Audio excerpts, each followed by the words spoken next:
इस पर चलवा, कुछ भी कर, लेकिन अपने भाई की नजर में डाल दे कि भैया ऐसी चीज है, बस साफ मुझसे कह दे।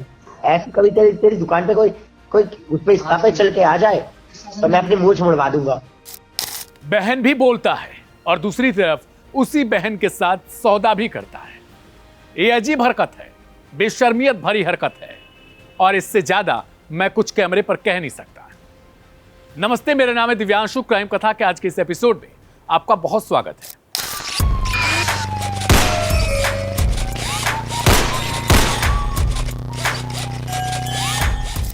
बरेली की जिस क्राइम की कहानी आज आपको सुनाऊंगा वो कहानी बहुत अजीब है।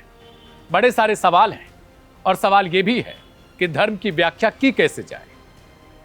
क्या धर्म को धीरे धीरे हथियार बनाकर अब सौदेबाजी का सहारा बना दिया गया? ये तमाम सवाल बरेली के एक वीडियो से शुरू हुआ है, या यूं कहें कि कॉल रिकॉर्डिंग से शुरू हुआ है। कॉल रिकॉर्डिंग के सारे अंश हम आपको धीरे धीरे करके सुनवाएंगे, क्योंकि एक साथ सुनेंगे तो आपको समझ नहीं आ सकता। लेकिन इस सौदे की कहानी एक स्पा सेंटर से शुरू होती है, मगर उस स्पा सेंटर पर जाऊं उससे पहले आपको एक तथाकथित हिंदूवादी नेता के बारे में दिखाऊंगा, उसका चेहरा दिखाऊंगा, उसके कारनामे सुनाऊंगा, और सुनकर आपके होश उड़ जाएंगे कि अगर यही आलम रहा तो आने वाले समय में हमारे बेटे बेटी या हमारे घर परिवार के लोग कितने सुरक्षित रह पाएंगे। क्योंकि अगर एक तरफ से आप इस तरीके की काम को बढ़ावा देंगे तो दूसरी तरफ से जवाब आपको इससे ज्यादा खतरनाक मिल सकता है। मेरा कहने का तात्पर्य यही है, समाज में अगर आप जहर बोएंगे तो फिर जहर ही काटना पड़ेगा, और जहर बढ़कर कितने खतरनाक लेवल पर पहुंच जाएगा इसे हम सोच भी नहीं सकते। हाँ आंसू भाई बोलो। ये बताओ कितने पेमेंट देना पड़ेगा जो मतलब कल ऑफिस खुलेगा मेरा? पहले चीज सुनो। हाँ सुनो। तुम्हारा कासा गोल्डन स्पा है, थेरेपी सेंटर। हाँ हाँ ठीक है। दूसरी चीज ये, वहाँ होनी चाहिए मसाज।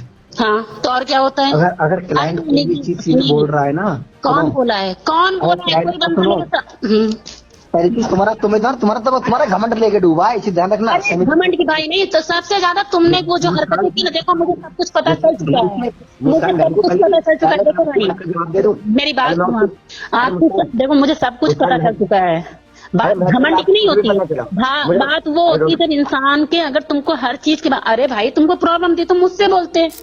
इस लड़के का नाम है ऋषभ ठाकुर। उम्र करीब 25 से 26 साल के नीचे ही हो सकती है। शुरुआत में इसके कुछ अखबार के कटिंग भी आपको दिखा दूं। चोरी के कारण इसे जेल भेजा गया था, चोरी। और उसके बाद धीरे धीरे इसने एक हिंदूवादी संगठन को ज्वाइन कर लिया कथित तौर पर, और वहीं से इसने शुरू कर दी अपने सौदेबाजी की कला को। इसका अभियान बहुत तेजी के साथ चल रहा था। हाल फिलहाल में इसने कुछ लोगों के साथ अभद्रता की थी।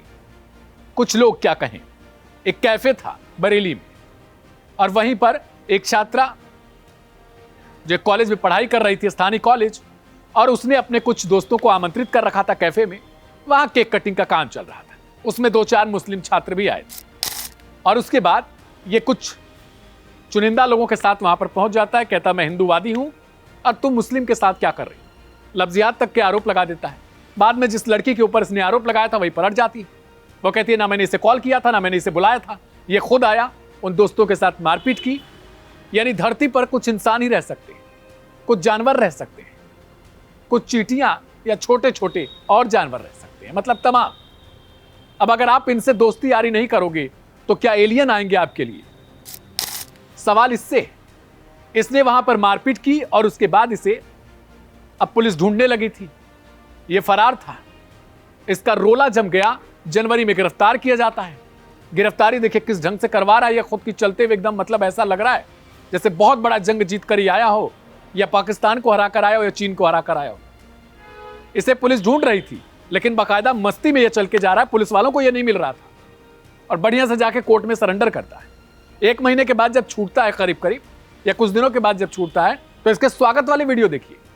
बाकायदा ऐसे हो रहा है जैसे अमेरिका तक को हरा के आ गया हो, या बहुत बड़ा कोई साइंटिफिक या कोई ऐसी थियरी की खोज कर दी हो जो धरती पर अभी तक हुई ना हो। इसे बेशर्मी की इंतहा ना कहें तो और क्या कह सकते हैं। बड़े सारे लोगों को तकलीफ भी होती है जो अपने आप को बहुत तगड़ा वाला हिंदूवादी नेता कहते हैं। अब जिस कथित तौर पर हिंदूवादी संगठन का है ये, स्पा वाले कांड में उन लोगों ने भी कह दिया भैया इससे मेरा नाता नहीं है, ये बेशर्म इंसान है, ये लड़का जिसकी ना अभी तक शादी हुई है, न ये कोई नौकरी कर रहा है, कई बार जेल जा चुका है, चोरी छिनैती न जाने कौन कौन की इसने, उसके बावजूद इसकी आंख नहीं खुल रही है। ये हिंदुओं को बचाने के लिए उतरा है और हिंदुओं की लड़कियों से ही वसूली कर रहा है। और बरेली के गुंडे तो गुंडे अपनी औकात दिखा रहे हैं, हम क्या कहाँ तक सीमित है। और बरेली के अंदर हम, सुनो तुम्हारा तो ऑफिस रहा, ये तो डेमो था, भाई कोई भी ऑफिस चलने नहीं देंगे। मुझे पता है बरेली में मैंने आतंक जोत रखा है, तो एक बार तुम मुझसे डायरेक्ट बात कर दी, फिर सब ये ऐसी बात है। आप अभी पहले हटाओ ना, अगर आपको सुबह ना मिले पैसे तब आप बोलेंगे, तो एक तरफ से ब्लैकमेल तो कोई दिक्कत नहीं, सुबह हमारे पैसे मिल जाएंगे, आपको बिटना तो आप कहना। एक लड़की है, स्पा सेंटर चलाती है बरेली में।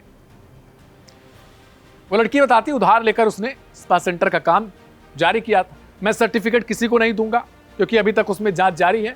उस स्पा सेंटर पर आरोप लगता है कि वहां रैकेट चलता है, अश्लील चीजों का।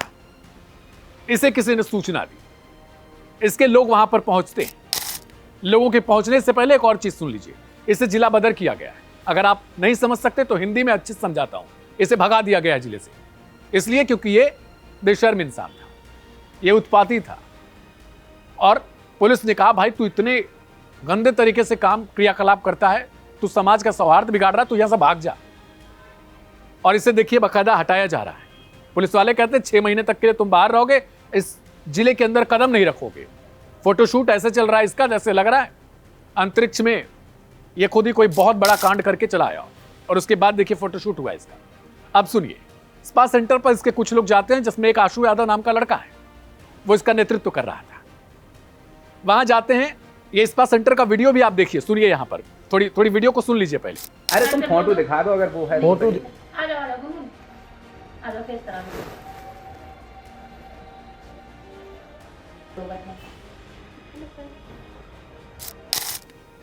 आपने सुना, यहां पर ये लोग सौदे कर रहे थे। हालांकि इनका कहना है कि स्टिंग ऑपरेशन चला रहे थे। मतलब यूपी की कानून व्यवस्था को इन्होंने फेल करार दे दिया है। पुलिस व्यवस्था को पूरी तरीके से बता दिया कि वो नाकामयाब है फिलहाल, इसलिए इन्होंने अपने हाथ में पुलिस वाली चीजें ले ली और ये पहुंच गए स्टिंग ऑपरेशन करने के लिए। स्टिंग ऑपरेशन में किसी लड़की को ये माल कह के बुलाते हैं।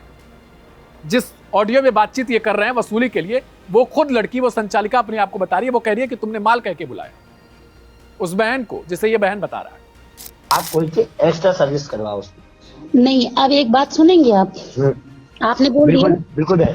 आप सुनिए, जब मैंने आपसे बोला था, जब आप बहस के ऊपर बहस कर रहे थे, पहली बात तो मैंने आपको, जब अगर मैं उस तरह की लड़की होती, मैं आपको डायरेक्टली, आपने जब बोला था माल, वहां पर लड़कियां दिखाई जाती हैं इन्हें कि किनसे मसाज करवाया जाएगा और मसाज के बाद क्या कोई एक्स्ट्रा सर्विस भी मिलेगी, वो सब कुछ बातचीत चल रहा था। चलिए, हो सकता है बहुत सारे स्पा सेंटर में इस तरीके के देह व्यापार भी चलते हैं। मैं सर्टिफिकेट नहीं दे रहा, लेकिन फिर भी मैं कह रहा हूं मान लो कि वहां पर चल रहा था। तो इसमें किसकी नाकामयाबी है? प्रशासन की, पुलिस की, यूपी की पूरी पुलिस व्यवस्था की। मान लीजिए ये पहुंच गए सामाजिक सौहार्द को ठीक करने के लिए, समाज में कुछ गंदा चल रहा है उसे ठीक करने के लिए, और उसके बाद इन्होंने स्टिंग ऑपरेशन रख लिया। अब इनका असली खेल शुरू होता है। ये हिंदुओं को बचाने निकले थे। जिस संचालिका से इनकी बातचीत हो रही थी उससे सवाल पूछते हैं कि अपना पूरा नाम बताओ। वो कुछ नाम बता के कहती है द्विवेदी। तो कहते पंडित जी, अरे पंडित जी आप तो पंडित जी अपने ही निकले। और उसके बाद सौदा करता है 40,000 रुपए पे, 40,000 दे दो तुम्हारा स्पा सेंटर चालू करवा देंगे। जानते हैं क्यों? क्योंकि इसके स्टिंग ऑपरेशन को देखने के बाद पुलिस वाले पहुंचते हैं और स्पा सेंटर पर छापेमारी करके उसे बंद करवा दिया जाता है, क्लोज। अब सोचिए, यहीं पर इन सबका खेल शुरू हो गया। जो कथित हिंदूवादी नेता है, इन्होंने कहा 40,000 दे दो, कोई पुलिस प्रशासन नहीं है, मैं चालू करवाऊंगा अपने दम पर। ऋषभ ठाकुर चालू करवाएगा अपने दम पर। ऋषभ ठाकुर यूपी सरकार को चुनौती दे रहा है, यूपी की कानून व्यवस्था को चुनौती दे रहा है, यूपी बरेली पुलिस को चुनौती दे रहा है। मतलब इसके लिए ये प्रशासन कुछ नहीं है। 40,000 रुपया मिल जाएगा, ये फिर से स्पा सेंटर को चालू करवा देगा जिसपे इसने देह व्यापार का आरोप लगाया था। मतलब ये हिंदू धर्म बचाते बचाते अब आखिरकार ये वसूली पर चले आए। अब जिस संगठन से अपने आप को तथाकथित तौर पर जुड़े हुए बताते हैं, वो संगठन कह रहा भाई ये तो बहुत बेशर्म इंसान है, हम लोग इससे बहुत, मतलब इससे कोई हमारा लेना देना नहीं है क्योंकि ये वसूली कर रहा है। तो इन्होंने तो हिंदू धर्म को बचा लिया। जिस स्पा सेंटर संचालिका है जिस पर आरोप लगाया कि वो देह व्यापार करवा रही थी। वहां कई लड़कियां थी, ऑफर मिलता है। कई लड़कियां थी जिनसे ऑफर मिलता है कि 1000 रुपए में मसाज होगा, 1 घंटे होगा, 1.5 घंटे होगा, XYZ घंटे होगा, जो भी हो। लेकिन ऋषभ ठाकुर जो जिला बदर है, वो आशु यादव दोनों फोन कॉल पर मौजूद हैं और इस संचालिका से बातचीत चल रही है। वो गिड़गिड़ा रही है, रो रही है कि भैया मैंने किसी आसिफ नाम के शख्स से मैंने लोन लेकर ये चालू किया है। अब इन सबको पॉइंट मिल गया आसिफ। इन्होंने कहा आसिफ के साथ तुम्हारा संबंध था। जिस नंबर से उस संचालिका ने फोन किया, उस नंबर का जो आईडी है वो आ रहा है आसिफ नाम से। ये दोनों कहते तुम तो आसिफ की ... हो। यानी अब समझिए, वो कहते नहीं मेरा कोई नाता नहीं है। फिर इन सब करते करते लास्ट में कहते हैं, तो वो कहती है हाँ पहले था अब नहीं है। वो कह रही है मैंने किसी तरीके से लेकर रखा है। कुछ गाली गलौज वाले शब्द जो हैं वो ये संचालिका भी यूज करती है। वो सुनवा नहीं सकते, आपको बीप लग जाएगा उस पर, ध्यान से सुनिएगा। मतलब आसिफ ने ये कांड किया है? हाँ, आसिफ का मैं नंबर भी बता सकती हूँ। आसिफ का मेरे फोन पे कॉल नंबर है आसिफ की। देखो भाई बस मेरे आगे मत कर। तुम तो ऐसी हिंदू हो और पंडित हो, ब्राह्मण हो, ठीक है भाई। यार आंसू भाई खुलवा दो यार। मैं तुम्हारा कल खुलवा दूंगा, कृष्णा से बात कर लेना, बात खत्म। कल तुम्हारा कर्नल से मेरी बात हो गई है, कल तुम्हारा ऑफिस खुल जाएगा, कृष्णा से बात करना। मतलब कि पूरी कहानी अब आ गई है पैसों पर। तो ये कौन से हिंदूवादी नेता हैं? ये तो समाज का सौहार्द भी बिगाड़ रहे हैं, ये हिंदू मुस्लिम भी करवा रहे हैं। अब आप सोचिए, जो सत्ता चल रही है वो सत्ता खुद बताती है कि वो हिंदुओं की हिमायती है, ऐसा आरोप लगता है। ऐसा वो सरकार के मंत्री या नेता खुद कहते हैं। तो उस सरकार के रहते हुए भी हिंदुओं को बचाने की जरूरत पड़ रही है। चलिए कुछ सेकंड के लिए मान लेता हूं आपको बचाने की जरूरत है। आप बचाने की जगह उसी हिंदुओं से वसूली भी शुरू हो गया। तो अब आपसे सवाल है, ये कौन लोग हैं? इनको बढ़ावा क्यों दिया जा रहा है? आप में से बड़े सारे लोगों को ना बड़ा तकलीफ भी हो जाता है। कुछ लोगों को वो आके कहते हैं कि आप तो हिंदुओं के खिलाफ बोल रहे हैं, वो बचाने का काम कर रहा है। अब इस पूरे वीडियो को, इस पूरी कहानी को सुनने के बावजूद अगर आपकी आंख ना खुले तो कोई क्या कर सकता है? सोचिए कि जब कुछ दिन बीतेगा, समय बीतेगा और ये जहर ऐसे बढ़ता रहेगा तो आने वाले समय में तकलीफ किसे होगी? हम जैसे लोगों को, आप जैसे लोगों को, हमारे घर वालों को, हमारे भविष्य को। हमने पहले कभी सुना था तालिबान, कभी सुना था इराक, कभी सुना था सीरिया, जहां वो बंदूक लेकर वो खाली वाली गाड़ी में जिसमें छतरी नहीं होती है उसमें बैठ के वो तमाम आतंकी घूमते थे, वो तमाम मजहबी कट्टरपंथी घूमते थे। और वो कहानी हम अपने बच्चों को शिक्षा में दे रहे हैं। ऐसा कैसे चलेगा? अगर हम हिंदू धर्म की बात करते हैं तो हमारे धर्म में कहीं भी कट्टरता को बढ़ावा नहीं दिया गया। वसुधैव कुटुंबकम की बात होती है तो वो कुटुंब हमारा कहां गया? अगर हम मान ले कि कोई गलत कर रहा है तो हम गलत को इसी तरीके से रोक सकते हैं? नहीं, हम सिर्फ और सिर्फ अपने समाज को गंदा करेंगे, नफरत फैलाएंगे, ऐसे लोगों को बढ़ावा देंगे जो वसूली कर रहे हैं। ये कोई धर्म बचाने वाले लोग नहीं हैं। ऋषभ ठाकुर जैसे लोग, ये हिंदू बचाने निकले हैं, इन्हें खुद भगा दिया गया जिले से। सवाल यह है कि जब बरेली पुलिस के साथ इस वीडियो को टैग करके कहा जाता है कि भाई इस पर कार्रवाई करो, तो बरेली पुलिस की तरफ से इस जवाब की अपेक्षा नहीं थी। सोशल मीडिया पर तमाम पुलिस के जो बनाए गए हेल्प डेस्क एक तरीके से जिन्हें रिपोर्ट किया जा सके कि भाई देखो ऐसा कांड है, त्वरित सहायता के लिए, उस एक्स प्लेटफॉर्म पर जवाब आता है कि लिखित शिकायत दर्ज करवाइए। इसके खिलाफ कौन जाएगा लिखित शिकायत दर्ज करवाने? कभी कभी लगता है कि सोशल मीडिया को जिस तरीके से डिजिटल युग कहा गया, वहां पर आज भी हम कॉपी पन्नों के लिखावट से पीछे हटने को राजी नहीं, और हमें लगता है कि दौर वही जारी है।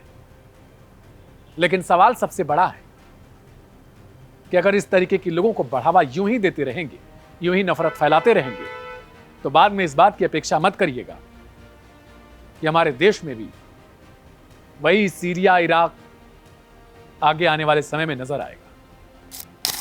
फिलहाल आज की क्राइम कथा में इतना ही।